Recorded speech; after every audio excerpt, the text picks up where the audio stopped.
Hi boys and girls, today we're talking about getting ready for winter.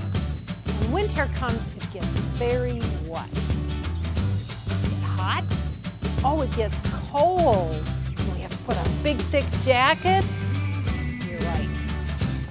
So when winter comes and water is outside, what happens to it? Do you know? It freezes. It turns into ice. And then sometimes when the sun comes out and shines on it, it starts to melt. So our two words today are freeze and melt. Those are opposites, aren't they? Just like high and low. Freeze and melt are opposites. What we're going to do today, I have some ice cubes. Whoa. I'm going to put the ice cubes on these plates. And then I have something called salt. Just like what you put on your food. It's just plain old salt. What do you think will happen if I put salt on one of the ice cubes?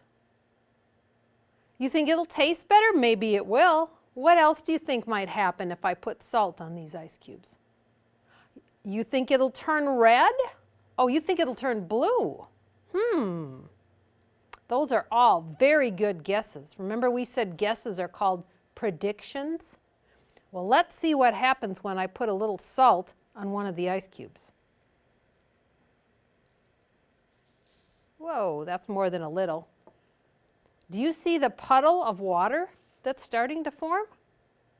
All this salt will make the ice melt. Have you ever noticed when we're going to get some snow and you look at the streets and they start putting down all kinds of white speckles all over the road? That's a big, thick kind of salt.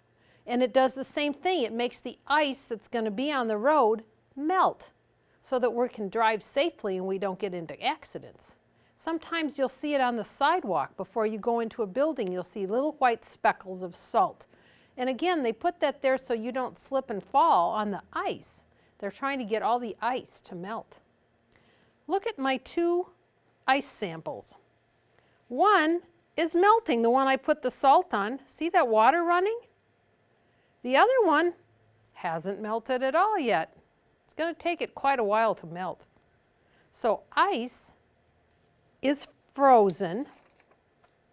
We freeze the water. And the salt makes that ice melt. Now, if we were at school, we would wait and see just how long it takes for all this ice to melt or how much salt we have to use to make all of it go away. But if you ask an adult at your house, maybe they will let you try this experiment too. Remember, don't do it on your own. You need to ask an adult to help you. So this is called melting ice. Thanks for coming, everybody. Goodbye.